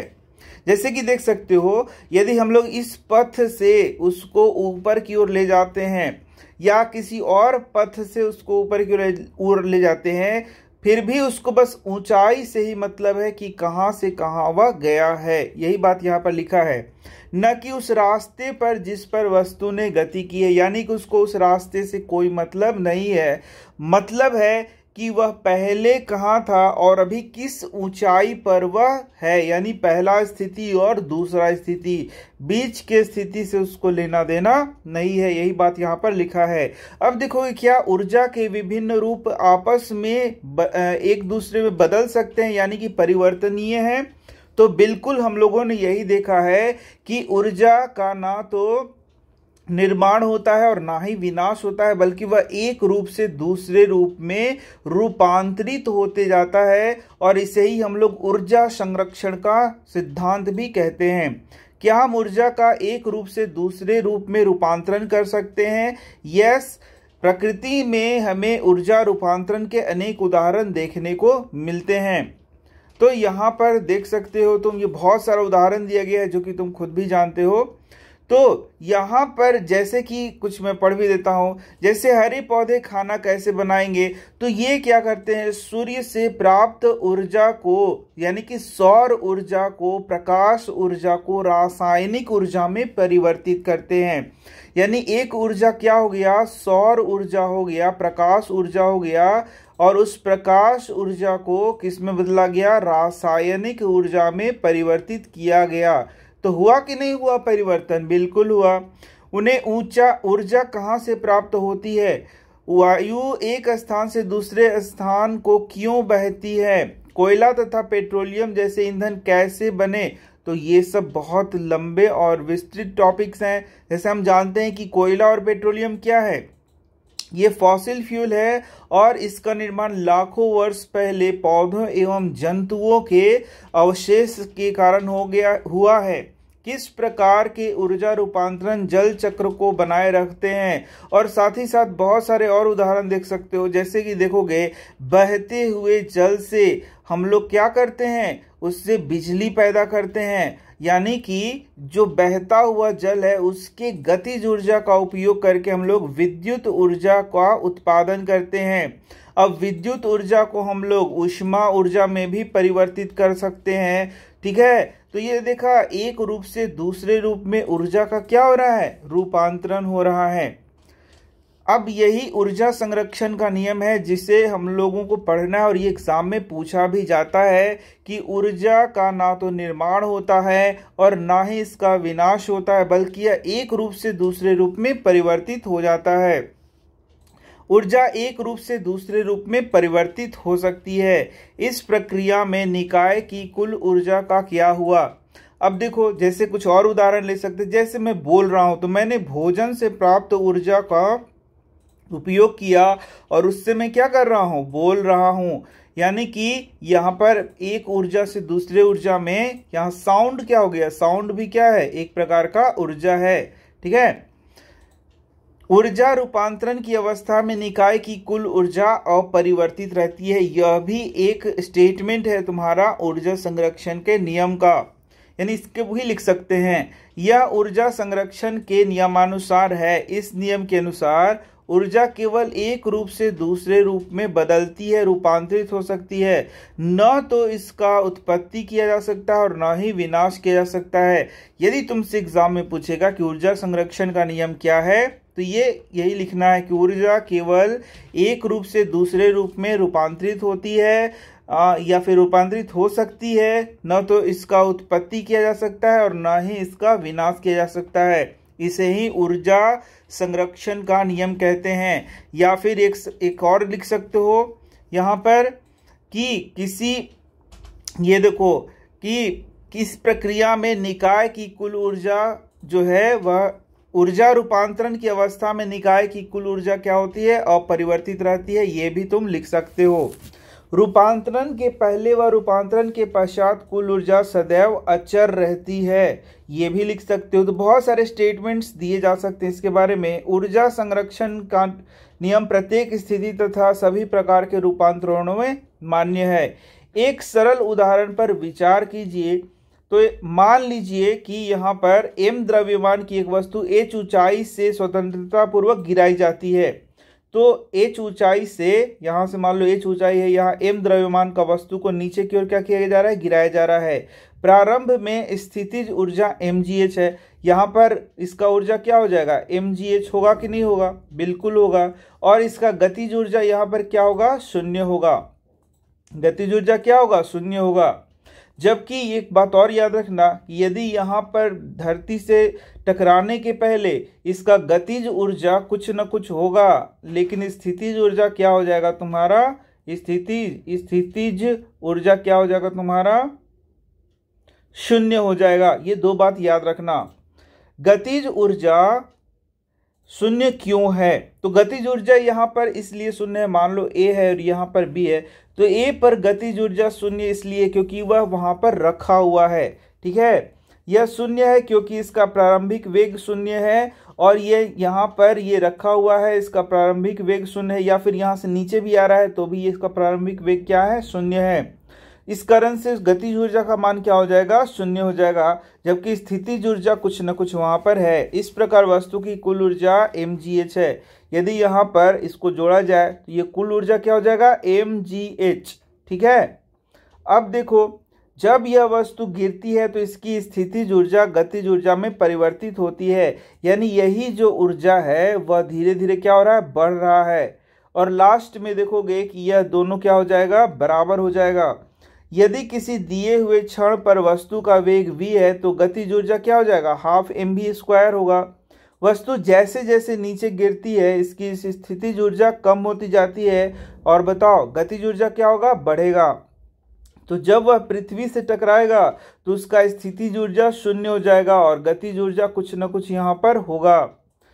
जब वस्तु धरती पर पहुंचने वाला होता है तो h बराबर शून्य होगा तथा इस अवस्था में वस्तु का अंतिम वेग v अधिकतम हो जाएगा। यह भी ध्यान देना है कि यहाँ पर वेग जो है वह क्या है, कम है, यानी कि शून्य है, और यहाँ पर वेग क्या हो जाएगा, वेग यहाँ पर ज़्यादा हो जाएगा, यानी कि अधिकतम होगा। ये भी बात मैंने सिखाया था तुम्हें। इसलिए अब गतिज ऊर्जा अधिकतम तथा स्थितिज ऊर्जा न्यूनतम होगा। तुम जल्दी से बताओ गतिज ऊर्जा कब अधिकतम होगा, जब जो पिंड है पृथ्वी पर टकराने वाला होगा। और स्थितिज ऊर्जा न्यूनतम कब होगा, वही स्थिति जब वह यहाँ पर टकराने वाला होगा। तथापि सभी बिंदुओं पर वस्तु की स्थितिज ऊर्जा तथा गतिज ऊर्जा का योग समान रहता है, अर्थात स्थितिज ऊर्जा प्लस गतिज ऊर्जा बराबर क्या हो जाएगा, अचर हो जाएगा। और यही तुम्हारा ऊर्जा संरक्षण का सिद्धांत भी कहता है, यानी mgh प्लस हाफ mv² क्या होगा, अचर होगा। mgh क्या है, इसका स्थितिज ऊर्जा है, और हाफ mv² क्या है, इसका गतिज ऊर्जा है। किसी वस्तु की गतिज ऊर्जा तथा स्थितिज ऊर्जा का योग उसके कुल यांत्रिक ऊर्जा है, और यांत्रिक ऊर्जा क्या कहलाएगा, क्वेश्चन पूछेगा तो बोलना स्थितिज ऊर्जा प्लस गतिज ऊर्जा को हम लोग क्या बोलेंगे, उसका यांत्रिक ऊर्जा कहेंगे। हम देखते हैं कि किसी पिंड में मुक्त रूप से गिरते समय, अब मुक्त रूप से गिरने का मतलब क्या हो गया कि गुरुत्वाकर्षण बल के कारण, गुरुत्वाकर्षण बल नहीं कह के बोले, पृथ्वी के गुरुत्व बल के कारण यदि कोई पिंड ऊपर से नीचे गिर रहा है उसे ही हम लोग बोलते हैं मुक्त पतन। मैंने पढ़ाया भी था तुम्हें कि गुरुत्व के अधीन यदि कोई पिंड ऊपर से नीचे गिर रहा है तो उसको कहते हैं मुक्त पतन। इसके पथ में किसी बिंदु पर स्थितिज ऊर्जा में जितनी कमी आएगी गतिज ऊर्जा में उतना ही क्या होगा, वृद्धि होगी, बढ़ोतरी होगी। यहाँ पिंड की गति पर वायु प्रतिरोध के प्रभाव आदि की उपेक्षा की गई, यानी कि वायु का जो प्रतिरोध है उसको नगण्य मान करके ये चर्चा हम लोग कर रहे हैं। इस प्रकार गुरुत्वीय स्थितिज ऊर्जा का गतिज ऊर्जा में निरंतर रूपांतरण होते रहेगा। यानी ये जो गतिज ऊर्जा है वही क्या में बदलते जाएगा, सॉरी स्थितिज ऊर्जा है वही किस में बदलते जाएगा, गतिज ऊर्जा में परिवर्तित होते जाएगा।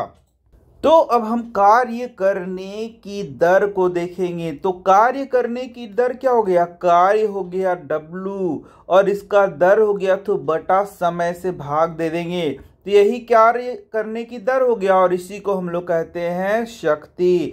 जी हाँ, जब भी दर पूछेगा, कभी भी दर पूछेगा तो बटा समय कर दो, वह दर निकल जाएगा। ठीक है, तो चलो हम लोग इसको भी पढ़ लेते हैं। क्या हम सब एक ही दर से कार्य करते हैं? जरा सोचिए कि क्या हम लोग एक ही दर से सब लोग कार्य करते हैं? बिल्कुल नहीं। क्या मशीनें ऊर्जा का उपयोग तथा रूपांतरण समान दर से करती हैं? बिल्कुल नहीं। यदि बड़ी मशीन है तो ऊर्जा का उपयोग ज्यादा करेगी, छोटी मशीन है तो ऊर्जा का उपयोग कम करेगी और उसका कार्य करने का दर भी क्या होगा, अलग होगा। अभिकर्ता एजेंट जो ऊर्जा रूपांतरण करते हैं विभिन्न दरों से कार्य करते हैं। आइए इसे निम्न क्रियाकलाप से समझें। तो ठीक है भैया, क्रियाकलाप से तो वीडियो लंबा से लंबा खींचा जाता है, इसलिए हम लोग इसको पढ़ेंगे। ठीक है, चलिए देखिए यहाँ पर एक शक्तिशाली व्यक्ति किसी दिए हुए कार्य को अपेक्षाकृत कम समय में पूरा कर सकता है। अधिक शक्तिशाली वाहन कम शक्तिशाली वाहन की अपेक्षा में किसी यात्रा को कम समय में पूरा करा सकता है। हम मोटर बाइक तथा मोटर कार जैसी मशीनों की शक्ति के बारे में बात करते हैं। इन वाहनों के वर्गीकरण का आधार यह है कि ये कितनी तेजी से ऊर्जा परिवर्तन या कार्य करते हैं। तो तुम देख सकते हो, जैसे तुम अलग अलग प्रकार के ट्रक को देखोगे रोड पर, वो कुछ क्या होते हैं, बहुत भारी भारी सामान को ढोएंगे, कुछ उससे हल्के सामान को ढोएंगे। इसी तरीके से यदि मोटर कार की बात करें या फिर बस की बात करें तो देखोगे कि कुछ बस क्या है, बहुत ज्यादा यात्री को ढोएगा, कुछ बस क्या है, कम यात्री को ढोएगा। यानी कि कुछ का पावर क्या होता है, ज्यादा होता है और कुछ का पावर क्या होता है, कम होता है। इसी के साथ यदि जनरेटर तुम लोगों ने देखा होगा तो देखा होगा कुछ जनरेटर बहुत हैवी पावर के होते हैं और कुछ कम पावर के होते हैं। पावर माने शक्ति। तो जो ज्यादा पावर का होता है वह ज्यादा ऊर्जा खाएगा और जो कम पावर का है वो कम ऊर्जा खाएगा। ये सब तो जानते ही हो ना। तो शक्ति किए गए कार्य की गति को मापती है, अर्थात कार्य कितनी शीघ्रता से या देर से किया गया। तो शक्ति की परिभाषा इस प्रकार है, जरा इसको याद कर लीजिए।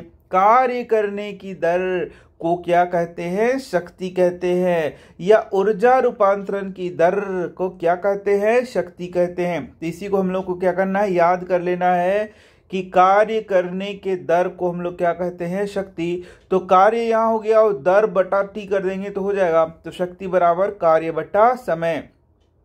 ठीक है, यदि कोई अभिकर्ता एजेंट टी समय में यदि वह W कार्य करता है तो शक्ति का मान क्या होगा, शक्ति बराबर कार्य बटा समय। शक्ति का मात्रक वाट है तथा इसका प्रतीक W है, इसको याद कर लेना है। जैसे कि तुम जाओगे बाजार में तो तुम बल्ब खरीदने जाओगे तो क्या बोलोगे, मुझे 2 kg बल्ब दीजिए कि 2 किलोमीटर, 20 kg बल्ब दीजिए कि 20 किलोमीटर बल्ब दीजिए कि 20 घंटा बल्ब दीजिए। बिल्कुल नहीं, तुम बोलोगे मुझे 20 वाट का बल्ब दीजिए। और ये वाट क्या होता है बच्चा लोग, शक्ति। इसी को शक्ति कहते हैं। तो यह मात्रक जेम्स वाट के सम्मान में रखा गया था। देखो ये कितना महत्वपूर्ण बिंदु है, इसको याद कर सकते हो। अब यहाँ पर देख सकते हो, इसको जरा सा अच्छे से देखें तो कार्य का मात्रक जूल है और समय का मात्रक सेकेंड। तो जूल प्रति सेकेंड भी क्या मात्रक हो गया, पावर का यानी कि शक्ति का। और 1 जूल प्रति 1 सेकेंड को बोलेंगे हम लोग 1 वाट। क्या बोलेंगे, 1 वाट।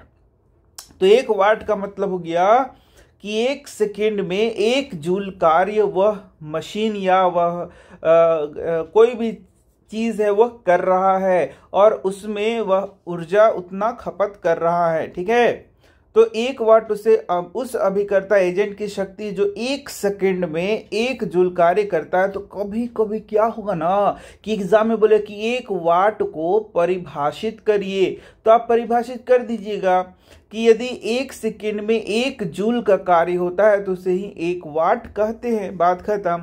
हम यह भी कह सकते हैं कि यदि ऊर्जा के उपयोग की दर 1 जूल प्रति सेकंड हो तो शक्ति 1 वाट होगी। यही सब है और क्या। तो 1 वाट बराबर क्या हो गया, 1 जूल प्रति सेकेंड।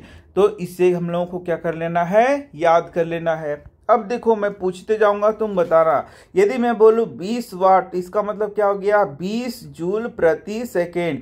यदि मैं बोलूं 2000 वाट, इसका मतलब क्या हो गया, 2000 जूल प्रति सेकेंड। ऊर्जा का खपत हो रहा है या कार्य किया गया है।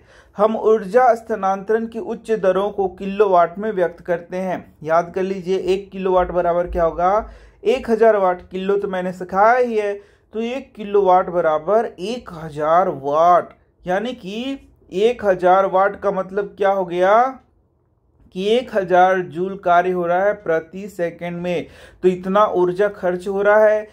तो इस तरीके से तुम बना सकते हो सारी चीजों को।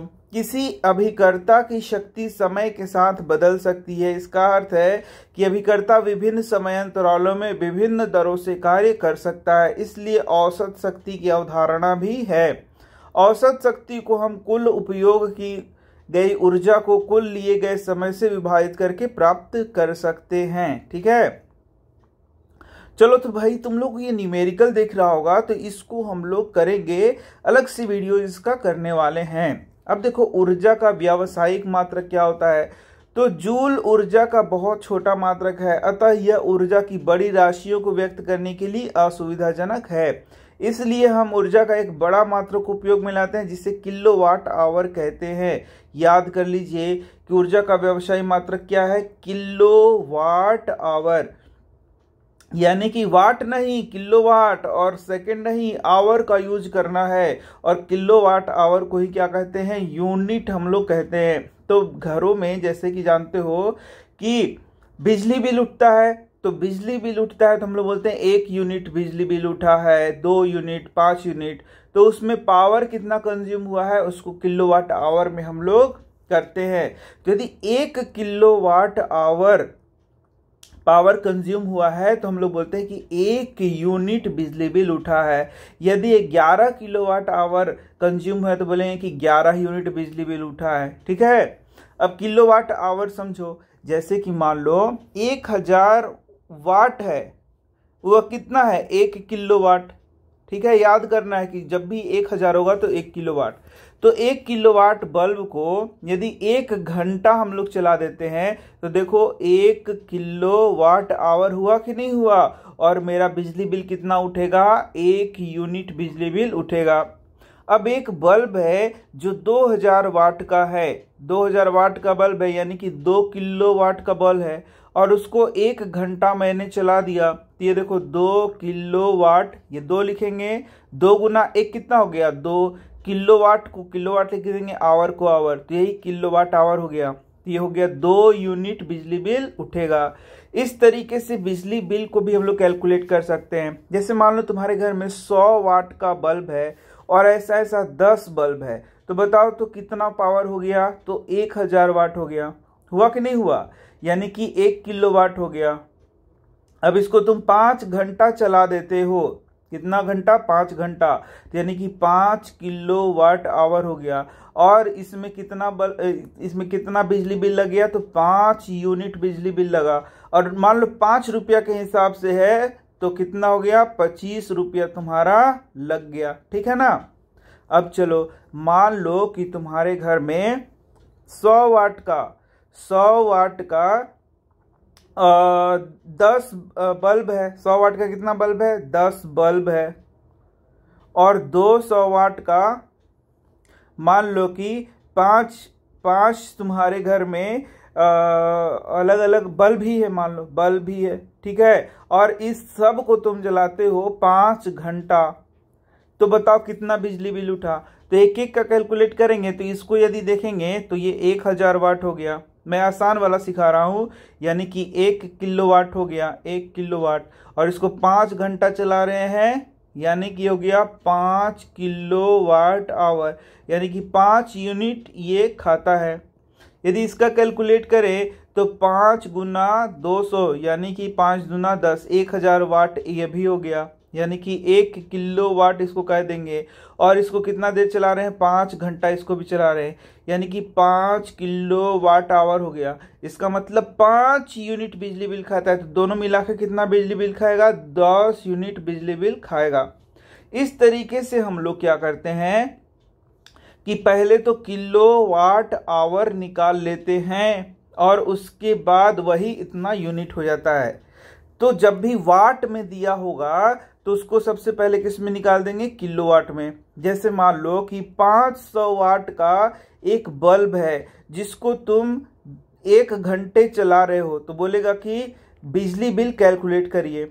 तो भाई 500 वाट है तो 500 वाट कितना हो गया, 0.5 किलो वाट हो गया और गुना 1 आवर हो गया, यानी कि 0.5 किलो वाट आवर हो गया।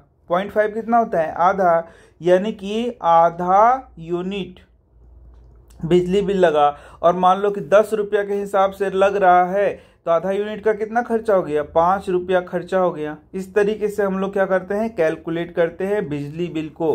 ठीक है, तो 1 किलोवाट आवर से क्या तात्पर्य है, यह है मान लीजिए कि हमारे पास एक मशीन है जो कि 1 सेकेंड में 1000 जूल ऊर्जा उपयोग में लाती है।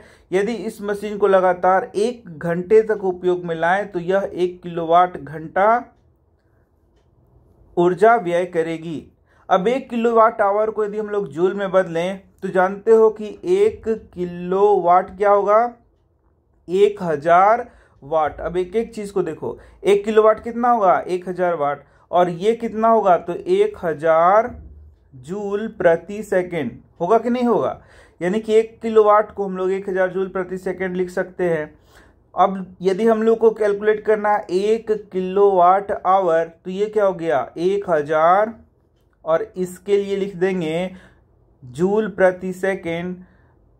1 किलो के लिए लिख देंगे 1000 और वाट के लिए क्या लिख देंगे, जूल प्रति सेकेंड। और आवर के लिए क्या लिख सकते हैं, 60 गुना 60 सेकेंड। सेकेंड से सेकेंड कट गया और सबको कैलकुलेट करोगे आएगा इतना जूल। ठीक है, तो ये हो जाएगा तुम्हारा 3.6 इंटू 10⁶ जूल। तो ये भी एग्जाम में कभी कभी आता है कि 1 किलोवाट आवर को जूल में बदलिए। तो इस तरीके से जूल में घरों में, उद्योगों में तथा व्यावसायिक संस्थानों में व्यय होने वाली ऊर्जा को प्राय किलोवाट घंटा में व्यक्त करते। उदाहरण के लिए 1 महीने में उपयोग की गई विद्युत ऊर्जा को यूनिट के रूप में व्यक्त करते हैं। यहाँ 1 यूनिट का अर्थ है 1 किलोवाट आवर, जो अभी मैंने तुम्हें सिखाया था। इस तरीके से हम लोग क्वेश्चंस को भी बना सकते हैं, जो कि आगे मैं बताऊंगा तुम्हें। तो भैया हमारा चैप्टर यहाँ पर समाप्तम, और मैं मिलता हूँ आपको नेक्स्ट चैप्टर में। तो क्या क्या चीजें आपको अच्छी लगी जरूर बताना, और आपको इस तरीके से समझ में आ रहा है या नहीं आ रहा है जरूर कमेंट करके बताइए, ताकि मैं और वीडियोस आपके लिए ला सकूं। एनसीईआरटी का वीडियोस चाहिए या नहीं चाहिए जरूर बताइए। तो मैं मिल रहा हूं आपसे नेक्स्ट वीडियो में। धन्यवादम।